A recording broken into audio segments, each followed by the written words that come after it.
나스닥, 우리나라엔 코스닥이 있다면 뉴스쇼에는 뉴스닥이 있습니다. 화요일로 이사 왔어요. 뉴스쇼 증권시장 뉴스닥. 오늘도 두 분 나오셨습니다. 세미래 정책연구소 허성무 소장님 어서 오세요. 예, 반갑습니다. 바른정당의 이준석 노원병 당협위원장 어서 오십시오. 네, 안녕하세요. 두 분이 오늘 마치 듀엣 마냥 양복을 똑같은 색으로 맞춰 입고 오셨네요. 커플룩. 이 뭐 원래 색깔이 바른정당이랑 그게 당 색깔이 비슷해가지고요. 적절하게. 예. 사실은 오늘이 이제 법정 공휴일이잖아요. 현재. 예. 그렇습니다. 또 이렇게 생방송으로 맞춰서 나와주시고 고맙습니다. 예. 아유, 전 가서 또 이제 지역 활동해야 됩니다. 또 이제 이 공휴일이 원래 정치인들한테는 더 바쁜 날이에요. 더 바쁜 날입니다. 이게. 그래서 제가요. 지역구가 멀리 있으면 네. 잘 안 찾아요. 제가 우리 그 끝부분에 오늘의 노래 있잖아요. 예. 두 분한테 공휴일에 이렇게 어려운 발걸음 해주신 선물로 예. 오늘의 노래 추천권을 오늘 한번 드리고 싶어요. 감사합니다. 아무한테나 드리는 게 아닌데 허성무 소장님 뭐 하나 틀어드릴까요? 저희 세대 현충일이라면 뭐 예. 이제 물론 현충일의 노래도 있지만 그 말 늘 부르던 가곡 비목이 있죠. 조금만 해보시겠어요 앞에? 조연이 설고 간 깊은 계곡 양진역에 야. 잘하시네요. 이렇게 많이 불렀죠. 중단시키지 않으면 끝까지 하실 기분. 호흡이 짧아서 잘 안 됩니다. 잘하죠. 비목 신청곡 이준석 위원장. 저는 아름다운 강산 하겠습니다. 아름다운 강사. 네. 두 분 중에 어떤 게 선택이 될지는 끝까지 들어보시면. 예. 아침에 비목 트는 건 너무 하지 않아요? 이게 아무리 날이 그렇다 하더라도 이게 이게 너무 PD 선택입니다, 밖에서. 예. 아니, 여러분이 선정해 주세요. 여러분이 선정해 주세요. 예. 받으면서 우리 진행을 해보죠. 뉴스닥. 그나저나, 문 대통령의 지지율이 80%대가 깨졌어요. 이게 뭐 78%. 예상됐던 거 아닙니까? 그래요? 그리고 뭐 원래 이제 인사청문회가 생기면 당연히 뭐 흔히 우리가 옛말에 털어서 먼지 안 나는 사람 없다고 먼지가 나죠. 인사청문회. 그리고 과거 시대를 5급수라고 생각하면 5급수에서 아무리 자기 몸을 깨끗이 해도 예. 뭐 1급수의 삶을 유지하기 어렵잖아요. 2급수 정도는. 이제 그런 면에서 보면은 뭐 조정기가 올 거라고는 예상을 했고 다만 그게 이제 조금 빨리 왔다. 예, 뭐 그런 정도로 이해하고 있습니다. 원래 그러니까 지금 80%라고 하는 건 기대치가 반영된 심리고 예. 보통 여당의 지지율에 수렴해 가더라고요. 초기에는. 그러니까 예전에 박근혜 대통령 같은 경우에도 처음엔 60% 이렇게까지 나오다가 그렇죠. 40%대 후반으로 이제 수렴해 가면서 집권 첫 분기를 이제 마쳤거든요. 예. 그러니까 문재인 대통령도 아마 한 2달 정도 남짓한 시간 안에 예. 지금 근데 여당의 지지율이 높아요. 한 50% 중반 정도. 50 중반 정도 퍼센트 정도까지는 수렴하지 않을까. 뭐 이 모든 인사나 이런 국면이 지나고 나면은 그런 생각이 듭니다. 그렇게 보시는군요. 그러니까 이게 어떻게 보면 좀 당연한 수순이었다. 인사청문회 거치면서 조정기가 좀 있었을 수밖에 없다. 네, 그리고 이제 지금 이 조정기를 이제 강제로 만드는 건 야당이 그렇게 만들 수밖에 없는 거죠. 그래요. 그러니까 이제 내각에 지금 추천된 사람의 도덕적 한계를 뭐 지나치게 부각한다든지 업무론적으로 이야기도 한다든지 예. 이런 것도 있고 그다음에 이제 지금 사드 문제가 나와 있잖아요. 그러니까 이제 미국과의 대립되는 이런 부분을 지나치게 일부 언론이나 일부 정치인이 강조하면서 이게 뭔가 국익에 지금 당장 큰 뭐 손해가 오고 불안해지는 거 아니냐 이런 불안감을 조성을 해서 전통적으로 이렇게 진보 정권을 공격하는 프레임을 계속 짜고 있기 때문에 예. 이 부분 이 두 가지 요소가 일정 정도 작용하면서 얽힌 거군요. 예, 저는 그렇게 판단하고 인사청문회와 있습니다. 사드. 제가 지난주에 트럼프가 이제 좀 주목받을 거다 그랬는데 아직까지 시동을 안 건 것 같아요. 그래가지고 한 일주일 정도 지켜보면은 왜냐하면 이번에 어제 이제 우리 정부가 사드에 대한 액션을 일부 취했기 때문에 맞아요. 아마 한 조금 늦긴 하지만 그래도 이번 주 안에 미국 측의 반응이 좀 있지 않을까. 원래 그 일이 터졌을 때도 절차는 투명하게 진행되고 있다라고 한 거는 사실 미국이었죠. 조금 불쾌한 심리를 드러낸 것이기 때문에 어떤 실질적인 구체적인 어떤 또 다른 워딩이 나올지는 지켜봐야 될 것 같습니다. 알겠습니다. 지지율 그렇고 이제 상한가 하한가가 뭐 다 연결되는 얘기일 거예요. 이번 주는 하한가부터 보겠습니다. 허성무 소장님 하한가 누구 골라오셨어요? 저는 정유라와 검찰을 골랐습니다. 정유라는 저 구속영장 기각돼서 집으로 갔거든요. 예. 근데 뭐 하한가로 골라오셨네요. 본인의 입장에서 보면 구속영장이 기각되고 집으로 가고 아주 밝은 미소를 지었기 때문에 자기 입장에서는 상한가지만 예. 우리 국민들이 보기에는 하한가죠. 하한가. 관점에 따라. 잠깐 기다리시고요. 이준석 위원장의 하한가는 저는 강경화 외교부 장관 후보자. 강경화 후보자. 예. 인사청문회 아직 시작하기도 전인데 하한가부터 주고 시작하시는 이유 여기서부터 듣죠. 예, 저 뭐 제가 이분을 뭐 이주에서 뽑았다고 개인적으로 뭐가 있는 건 아니고요. 그러고 보니까 지난주에도 강경화 후보자 하한가 뽑아오셨는데 그렇죠. 이런 근데 거 처음이잖아요. 지난주에 강경화 후보자를 뽑았던 건 다른 의미가 있었던 게 뭐냐면 어떤 개인에 대한 어떤 의혹사항들의 해명을 잘 하지 못했기 때문에 그런 것이고 예. 이번 주에 뽑은 건 뭐냐면은 예. 그 사이에 일주일 사이에 우군이 사라져버렸습니다. 우군이 사라졌다? 그러니까 강경화 후보자 같은 경우에 정권에서 신선하게 발탁한 인사이기 때문에 많은 사람들이 주목했던 것이 그러면 어떤 사람이 강경화 후보자를 추천하고 발탁한 것이냐라는 것에 대해서 근데 정권 초기에 보면은 보통 이런 외교 안보 라인 같은 경우에는 실질적으로 그 안에 좌장력 하는 사람들이 있어가지고 예. 그래서 이제 그 인사의 틀을 짜는 것일 텐데 혹자들에게 알려진 바로는 지금 그 문정인 교수가 그러니까 외교안보 교수. 특보로 지금 청와대에 그렇죠. 임명된 그 문정인 교수가 사실 외교안보 라인의 어떤 이념적 철학적 배경이랑 또 그다음에 또 인사 진용을 짤 것이다라는 얘기가 많았는데 지금 그 과정이 어제 보면은 이 김기정 청와대 국가안보실 2차장이 사의 표명을 했잖아요. 그렇죠. 물론 청와대에서 뭐 개인을 보호하기 위해 가지고 어떤 사유였는지 밝히지 않고 있지만은 보통 이런 경우에 이렇게 문정인 라인이라고 분류되는 인사가 갑자기 사퇴하게 되면은 예. 정권 초기에 혹시 그쪽 인사 라인 자체가 뭐라고 해야 될까요? 불신임 받은 거 아니냐라는 그런 인상을 주는 경우가 있습니다. 자, 정리를 좀 해보자면, 그러니까 지금 외교 안보 라인을 짜는 어떤 주도적인 역할을 하는 사람이 문정인 교수, 문정인 특보로 다들 보고 있는데 그 라인에 강경화 후보자도 있었던 거고, 그렇죠. 김기정 뭐 이런 소위 분들이 말하는 있었던 뭐 거다. 굳이 분류하자면은 연세대 예. 정액과 라인이라고 하는 그 연세대 라인이 정가가 존재하고 실제로 있었다. 많이 들어갔어요 지금. 그렇죠. 그리고 저는 외교 안보 라인에 약간 또 다른 뭐 갈라짐이라고 해야 될까요? 보이는 예, 것이 예. 이번에 강경화 후보자에 대한 어떤 지적을 하는 과정 속에서 예. 이제 좀 중앙일보 쪽 보도들을 보면서 굉장히 세밀하게 짚고 들어간다는 생각했거든요. 중앙일보가 여러 가지 의혹 많이 제기했죠. 그런데 따지고 보면은 뭐 굳이 그 관계를 뭐 열거하진 않겠습니다만은 중앙일보 회장을 하셨던 홍석현 그 외교특보가 예. 사실 같은 외교팀이잖아요. 그러네요. 근데 그 같은 외교팀에 서로 이제 약간 후벼 파는 모양새를 지금 취하고 있는 거거든요. 그 내부에서. 중앙일보를 통해서. 물론 기자들은 기자의 본분에 맞게 움직이는 거고 이게 뭐 우연의 일치일 이거 수 그냥 있겠습니다. 개연성을 말씀하시는 개연성이 거죠? 있겠지만은 그래도 약간은 뭐라고 할까 오히려 허니문 피어리드 같은 것이 예. 그 안에서 존재할 만한데 오히려 그런 모습을 보면서 혹시라도 외교부 내에서 지금 노선 다툼이 있는 거 아니냐. 노선 다툼이 있는 왜냐하면 거 아니냐. 생각해보면 홍석현 회장도 처음에 임명됐을 때 예. 나는 통보받은 거 없는데 예. 그러니까 그 전에 소통 과정이 약간 미흡했던 정황이 있었기 때문에 그런 외교안보 팀의 진용에 대해 가지고 서로 생각이 다른 게 있는 게 아니냐는 그럼 생각이 지금 드는 거죠. 지금 추측하신 말씀을 정리해 보자면 예. 그 문정인 라인에 있던 사람 중에 김기정 차장이 어제 사의 표명하고 금방 수용하고 뭐 이런 거 보면서 그 라인 자체가 흔들리는 거 아니냐. 그러면 강경화 후보자도 그런 흐름에서 아웃될 가능성? 이미 지난 한 버린 거 주간의 아니냐? 청문회에 대한 대비 국면을 보면요. 예.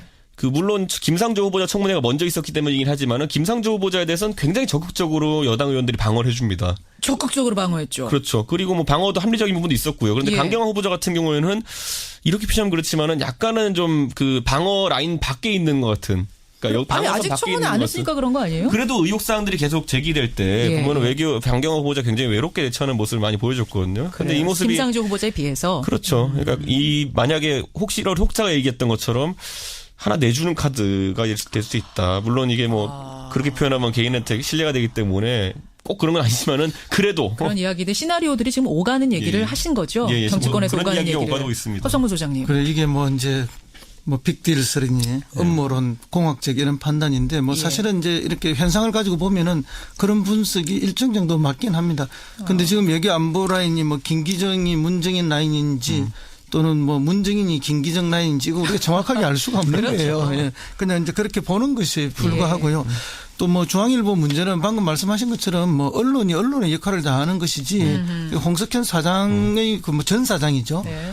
하고는 제가 볼 때 그런 관계가 없다. 홍석현 전 사장은 어차피 이제 뭐 데일리로 출근하는 이런 장인을 할 수도 없고 하지도 않겠다라고 이야기했기 때문에 그 자체가 보면 어떤 뭐 자리 다툼이나 라인 다툼 이런 거로 볼 수는 없다. 다만 지금 강경화 후보 개인의 문제가 발생한 것이다. 저는 오히려 이렇게 보고요. 그렇게 보세요. 예, 오히려 이제 강경화 후보를 쓴 거는 이제 여성이다. 예. 또는 유리천장을 깨뜨린 것이다. 뭐 예. 탕평이다. 이런 여러 가지 좋은 관점에서 예. 그렇게 한 건데 개인의 이제 이런 문제가 외교부도 사실은 보면은 분위기가 크게 나쁘지는 않아요.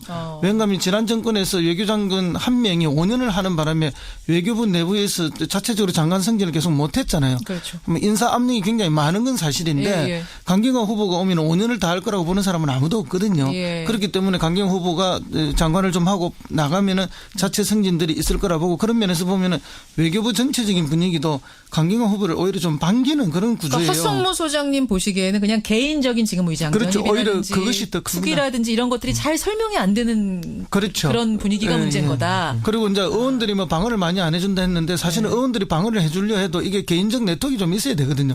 그런데 강경화 후보는 너무나 오랫동안 미국에서 유엔에서 고의적으로 누군지 몰라요. 그러니까 이렇게 개인적인 관계들이 잘 없어요. 그런 이유. 그러니까 이렇게 뭐 뭘 잘 알아야 방어가 될 거 아니에요. 예, 이제 그런 문제가 예. 좀 있는 거죠. 그렇군요. 정말 이준석 위원장 전망대로 낙마 혹은 잦은 사퇴 이쪽으로 갈 가능성이 있는 건지. 저는 여기서 이제 결정적으로 여론을 좌우할 것은 아마 이제 청문회 하면서 예. 이런 외교안보 현안에 대해서 만약에 물어봤을 때 능력 문제. 능력 문제가 대두되면은 왜냐하면 과거 윤진숙 장관은 마찬가지였거든요. 초기에 말이 엄청 많았는데 그거를 그래도 정권에서 어느 정도 방어해 주려고 청문회 들어갔더니만은 예. 그 안에 답변하는 태도나 아니면 이런 부분에서 그렇죠. 웃어 넘긴다든지 이런 것들 해수부 때문에 장관 기억나시죠, 여러분? 예. 그래서 매너 때문에 걸린 그런 맞아요. 적이 있기 때문에 이번에 강경화 후보자도 아마 청문회 모습이 결정적일 것 같습니다. 결정적일 것 같다. 청문회에서 얼마나 능력을 보여주고 해명을 적절하게 하느냐 이게 포인트일 것 같다. 동의하세요, 예, 소장님도? 그것은 뭐 전적으로 동의하고요. 결국 본인한테 지금 달려 있는 문제입니다. 마지막은 본인한테 달리는 7일부터 내일부터네요. 예, 그렇죠. 내일입니다. 다만 이제 앞에서 모범을 보여준 두 분이 계시지 않습니까? 로키로 뭐 상세하게 이낙연, 설명하는 김상조. 이낙연의 청문회의 자세히 전형을 보여줬기 때문에 잘 알겠습니다. 따라하길 바랍니다. 허성모 소장의 하한가로 갑니다. 정유라와 검찰 왜 뽑으셨어요? 하한가. 예, 뭐 이렇게 지난 국정농단의 최고 수혜자, 최종적 수혜자가 정유라 씨 아닙니까? 예. 근데 정유라 씨는 뭐 자기 이름이 유란지 유진지 자기는 이름도 잘 몰라요. 개명도 몰랐다. 그리고 뭐 독일로 가고 덴마크로 가고 뭐 엄마가 가라 해서 했지 나는 뭐 때문에 간지를 몰라. 엄마가 가라고 해서 갔고 대학도 가기 싫었는데 엄마가 가라고 해서 갔고. 뭐 학과도 몰라요. 전공이 뭔지도 몰라요. 교수도 본 적이 없어요. 했는데 알고 보니까 교수는 대학 가서 만난 적도 있고 엄마랑 같이 가서 총장도 만났고. 그러니까요. 그리고 또 어떤 교수하고는 손잡고 같은 비행기 아주 좋은 자리에 타고 예. 중국도 가기도 했고. 예. 만나고도 그래서, 교수가 예. 교수로 안 보인 거 아닐까요? 뭐 그리고 또 지금 무슨 이야기까지 하는 건 이제 생활비 어떻게 썼냐니까 생활비 몰라요. 몰라 다 모른다는 거예요. 아예 지금. 기저귀값, 분유값이 어디서 나왔는지 자기가 먹는 밥이 어디서 오는지도 몰랐고. 아니 그렇게 해명을 했는데 그렇게 헛술한 해명을 했는데 구속영장 왜 기각된 거예요? 그러니까 이제 이 아몰랑 전략 나는 뭐 이렇게 철부지고 뭐 백치고 이런 전략이 지금 예. 이제 법원에서 통했던 거 아닙니까? 통한 거예요. 그러니까 이제 이렇게 영장 판사를 굉장히 비난하는 목소리가 있는데 제가 보기에는 영장 판사보다는 오히려 검찰이 문제가 있는 것이 아닌가. 박근혜 전 대통령도 구속시켰던 그 판사가 정유라를 일부러 봐줬을 리는 없고 사실상 그렇죠. 예. 검찰이 내놓은 영장이 뭔가 구속시키기엔 부족했던 거 아니냐. 그렇죠. 이쪽으로 얘기가 소명이 가는 거죠. 부족했고 이제 뭐 판사의 이야기에 의하면은 뭐 이제 범죄의 가담 정도가 정확하게 소명이 안 되고 있다 관련성 이런 이야기인데 예. 결국 그건 이제 검찰의 의무잖아요 밝히는 게. 근데 검찰이 부족했다. 그럼 검찰은 뭐 업무가 많은 건 알겠지만 예. 이 중대한 사건을 부족하게 준비했다. 이건 말이 안 되잖아요. 왜 부족했을까? 더군다나 돈을 2천만 원 가까이 들여서 가서 데리고 왔잖아요. 앞선까지 그러니까요. 세금을 그렇게 많이 쓰면서 하는 거고 예. 또 덴마크 검찰에서는 구속까지 해서 계속 있던 사람인데 예. 한국 검찰 오니까 오히려 풀어줬다. 이게 도대체 무슨 일이냐는 거죠. 그래서 소극적으로는 검찰이 업무를 태만히 했다는 이런 비판을 받을 수도 있는데 그럼 이렇게 태만히 한 그 원인이 뭘까? 이렇게 분석해 보면 뭐 그 검찰들이 지금 다 감찰받고 있지 않습니까? 감찰받고 있죠. 그래서 이게 불만 아닌가? 아니면 혹시 청와대에 대한 소극적 저항 아닌가? 또 이렇게까지 음모론으로 볼 수도 있다. 뭐 그런 생각이 가능해서 자관 그 원인이 무엇이든지 간에 모르겠지만 어쨌든 하한가는 분명하다. 검찰도 검찰. 하한가고 정유라 씨도 그런 태도는 국민들에게 전혀 동의받을 수 없는 태도다 이런 생각입니다. 진짜로 정유라가 몰랐을 가능성 하나, 아니면 준비 시간 부족으로 검찰이 제대로 수사 못했을 가능성 하나, 세 번째가 지금 허 소장님 말씀하신 혹시 검찰이 자신들의 지금 감찰 상황에 대한 소극적인 저항 아니냐. 여러 업무 얘기가. 태만까지. 그러니까 이게 뭐 외환관리법 이런 게 아니면 사실 구속이 쉽지 않다라는 얘기를 많이 했었는데 지금 이 영장에 적용된 혐의 두 가지를 보면요. 예. 그 보면은 그 학점 특혜 받은 거 하고요. 그리고 공무집행방해던가요? 이대 관련된 얘기예요. 그렇죠. 이대하고 고등학교 때 출석 관련해가지고 청담고 이대. 예, 서류를 허위로 제출한 거 이거거든요. 그러니까 사실 대한민국에서 그러니까 출석 관련해가지고 허위로 자료 제출했다 해가지고 그걸로 구속시키긴 사실 쉽지 않거든요. 보면은 그러니까 왜 그것만 썼을까 그럼? 애초에 적용된 혐의 두 가지가 구속권은 아니었다라고 보는 게 이제 법조인들의 공통된 견해라 가지고 그렇다면 이거는 뭐 선의로 보자면은 아까 말했던 것처럼 시간 부족. 왜냐면 외환관리법 같은 경우에는 뭐 사실 여러 가지를 파봐야 되는 거거든요. 그런데 그렇죠. 애초에 해외에 있었으니까 파보기도 쉽지 않고 수사 시간 부족일 수도 있고 그렇기 때문에 이 부분은 아마 좀 앞으로 지켜봐야겠지만은 검찰이 이번에 그 국정농단 수사하면서 하여튼 첫 영장은 거의 다 기각됐어요. 그러네요. 그러니까 그런데 이게 이 부분은 다른 영장 기각과는 달리 우병우의 그 영장 기각이 되는 걸 보는 거하고 데자뷰 느낌이 있어요. 네. 그러니까 우병우는 이제 뭐 이렇게 법조인들이 방송 나와서는 공식적으로 말은 안 하지만 뒷부분에서는 다 돌아서서 그 이야기를 하잖아요. 확실하게 봐준 거다 검찰이. 맞아요. 그런 이야기. 맞아요. 이거는 확실하게 봐준 건 아니지만 예. 결과는 결국 비슷하다는 거죠. 영장 청구에서 여러 가지를 빼버리고 영장 청구 자체가 부실한 거죠. 알겠습니다. 다시 영장 청구한다니까 그거 어떻게 되는지 한번 봐야겠고. 상한가로 부지런히 가야 됩니다. 우리가 아까 노래 부르다가 시간이 다 갔어요. 상한가 허 소장님. 예, 저는 뭐 2월 달에 한번 그 홍준표 씨를 그 상한가로 처음 줬습니다. 그때 뭐 청취자로부터 비난을 많이 받기도 했는데 그 이후에는 쭉 하한가를 계속 가다가 상한가. 지난주에도 하한가를 줬죠. 예. 근데 이번 주에는 상한가를. 아유, 왜 홍준표 전 지사만 가지고 그러세요? 근데 어쨌든 이번에 상한가. 그 얘기 잠깐 하죠, 그럼. 하고 가죠.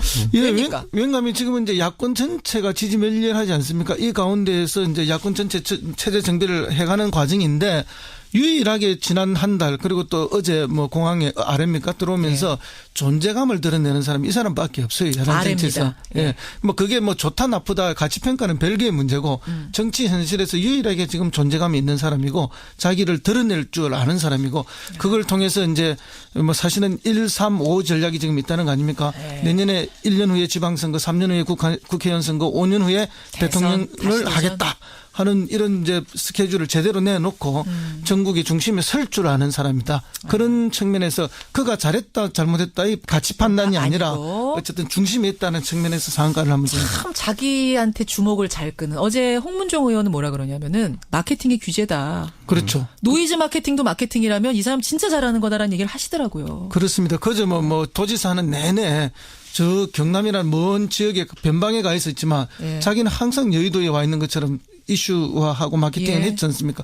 미국에 가 있으면서도 늘 여의도에 있는 것처럼 하지 않습니까? SNS를 통해서. 그런 어떤 능력은 분명히 있는 건 사실이다. 이준석 위원장. 그러니까 홍준표 지사는 예전에 관용차 타고 가다가 교통사고 난 것까지 기사로 낼 정도로 이게 그게 나올 정도로 존재감이 경남지사 때도 있었는데 135 사실 이거 보면 당연한 거거든요. 선거 1년 뒤에 있고 3년 뒤에 있고 그렇죠. 5년 뒤에 있는 건 누가 모르겠습니까? 그런데 그걸 마케팅적 용어로 만들어냈다는 것이 대단하고 지금 시점에서 그럼 홍준표 지사가 과거에 대선 때 했던 건 뭐냐면 보수의 지형을 축소시켰잖아요. 그렇죠. 그런데 이번에 그러면 무엇을 또 획책하고 있느냐. 지난주에 보면 이제 홍준표 지사가 바른정당을 또 맹공했어요. 그러니까 이게 뭐냐면 결국에는 이 동네에서 한번 뭔가 주류가 되어보겠다는 겁니다. 왜냐하면 홍준표 지사는 정치하면서 본인이 얘기했듯이 독고다이로 지금까지 주류가 되어본 적이 없기 때문에 비주류죠. 이 큰 어떤 보수라는 파이 내에서 주류가 되어보겠다는 경쟁을 시작하겠다는 건데 지금까지의 막말이라는 이미지랑은 전혀 다른 이미지로 나올 수도 있습니다. 이제 그래요? 보면은. 예, 왜냐면은 지금까지 홍준표 지사가 막말이라는 방법을 택한 것은 아주 제한된 시간 내에 쓸 수 있는 전략이었거든요. 예. 선거 한두 달 앞두고 이제 후보 되다 주목을 보니까 끌기 위해서. 그렇게 하기 위해 했던 건데 그렇다면 홍준표 지사가 굉장히 뭐 어떤 영민한 인물을 봤을 때 대표가 되기만 한다면요 자기에게 2년의 시간이 생기는 겁니다. 그렇다면 지금보다는 훨씬 더 또 마일드한 모습을 보여줄 수 있지 않을까. 야, 그것도 주목할 부분이네요. 그렇죠. 그걸 아래 변화가 있을 공항에서 것이다. 이미 보여줬습니다. 달라졌어요, 좀 태도가. 맞아요. 태도가 완전히 달라졌고 그렇게 스탠스를 이미 잡았다는 이야기죠. 그리고 인천공항에서 야, 그러네요. 그렇게 그거 이제 보니까. 화법은 그렇게 가면서도 당원은 동원했거든요. 네, 동원해. 그 동원의 이미지는 두 가지죠. 그거는 당권에 내가 바로 지금 들어간다는 거 하나고 그다음에 대부분의 시그널을 주는 거예요. 내 당권 들어가고 대권 잡기 위해서 이렇게 가니까 3심 판결 잘 하세요. 알아서 하세요. 그리고 이게 약간 이제 구도상 어떻게 되냐면요. 홍준표 지사가 당대표가 된다고 하면요. 네. 어떤 이미지가 있냐면은 친박을 선거에서 이기면은 상당히 정당성이 확보가 됩니다. 무슨 말이냐면 친박 후보로 누가 나왔을 때 그 사람을 꺾고 왜냐하면 그전엔 이정현 대표 생각해 보시면 알겠지만은 지난 총선 때 지고도 친박 후보를 이기지 못했어요. 비박에서. 그러네요. 그렇기 때문에 자기는 친박을 이길 수 있는 예. 새로운 그런 후보다라는 것을 보여주는 그 모습이기 때문에 구도상으로는 굉장히 좀 영민하게 나온 게 맞습니다. 지금. 예, 영민하게 지금 몸을 변신하면서 네. 그러면 당권 잡을 거라고 보세요. 저는 뭐 당권에 가장 가까이 가장 가 있다. 가깝다. 그렇게 이준석 봅니다. 위원장. 저는 친박이 이제 비상시라 이제 급해가지고 새로운 인물들 끌어내려고 할 겁니다. 예를 들어 뭐 황교안 총리라든지 이런 분들. 지금 김병준 예. 교수도 이름이 그런데- 김황식 총리도 예. 이야기되고 그런데 그것이 실패해서 결국은 홍준표 지사가 이기지 않을까 생각하게 됩니다. 네. 그러면 두 분 사실은 이준석 위원장이 뽑아온 상한가가 있긴 있는데 네. 뭐 가치 평가를 떠나서 가치 판단 떠나서 네. 두 분 다 어쨌든 주목 이슈로는 홍준표 상한가 동의한다 이렇게 하고 가도 돼요? 네, 그렇죠. 네. 끄덕끄덕 하셨습니다.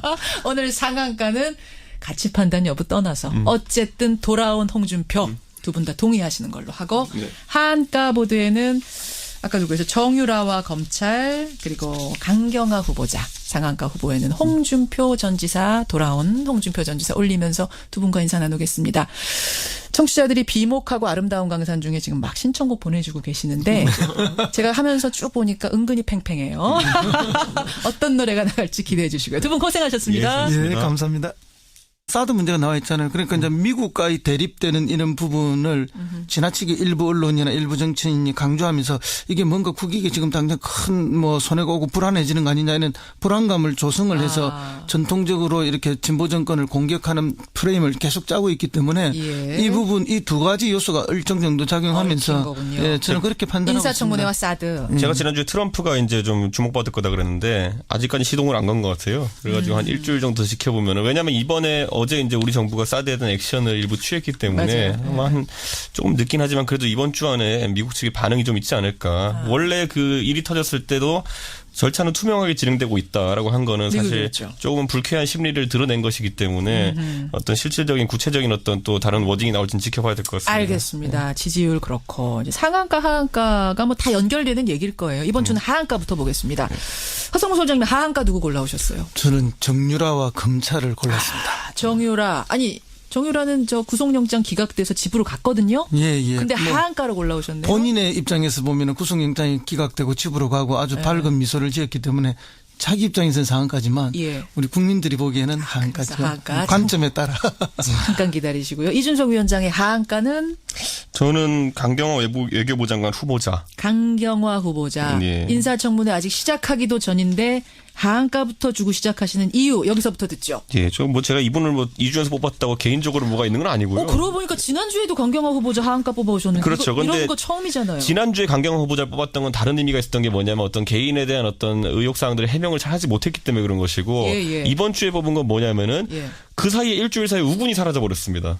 우군이 사라졌다? 그러니까 강경화 후보자 같은 경우에 정권에서 신선하게 발탁한 인사기 때문에 많은 사람들이 주목했던 것이 그럼 어떤 사람이 강경화 후보자를 추천하고 발탁한 것이냐라는 것에 대해서 근데 정권 초기에 보면은 보통 이런 외교 안보 라인 같은 경우에는 실질적으로 그 안에 좌장력 하는 사람들이 있어가지고 예, 예. 그래서 이제 그 인사의 틀을 짜는 것일 텐데 혹자들에게 알려진 바로는 지금 그 문정인 교수가 그러니까 외교안보 교수. 특보로 지금 청와대에 그렇죠. 임명된 그 문정인 교수가 사실 외교안보 털어서 먼지 안 나는 사람 없다고 먼지가 나죠. 인사청문회. 그리고 과거 시대를 5급수라고 생각하면 5급수에서 아무리 자기 몸을 깨끗이 해도 예. 뭐 1급수의 삶을 유지하기 어렵잖아요. 2급수 정도는.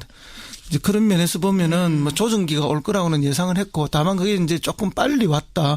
예, 뭐 그런 정도로 이해하고 있습니다. 원래 그러니까 지금 80%라고 하는 건 기대치가 반영된 심리고 네. 보통 여당의 지지율에 수렴해 가더라고요 초기에는. 그러니까 예전에 박근혜 대통령 같은 경우에도 처음엔 60% 이렇게까지 나오다가 그렇죠. 40%대 후반으로 이제 수렴해가면서 집권 첫 분기를 이제 마쳤거든요. 예. 그러니까 문재인 대통령도 아마 한 2달 정도 남짓한 시간 안에 한 예. 지금 근데 여당의 지지율이 높아요. 한 50% 중반 정도. 50 중반 정도 퍼센트 정도까지는 수렴하지 않을까. 뭐 이 모든 인사나 이런 국면이 지나고 나면은 그런 생각이 듭니다. 그렇게 보시는군요. 그러니까 이게 어떻게 보면 좀 당연한 수순이었다. 인사청문회 거치면서 조정기가 좀 있었을 수밖에 없다. 예, 그리고 이제 지금 이 조정기를 이제 강제로 만드는 건 야당이 그렇게 만들 수밖에 없는 거죠. 그래요. 그러니까 이제 내각에 지금 추천된 사람의 도덕적 관계를 뭐 지나치게 부각한다든지 업무론적으로 이야기도 한다든지 예. 이런 것도 있고 그다음에 이제 지금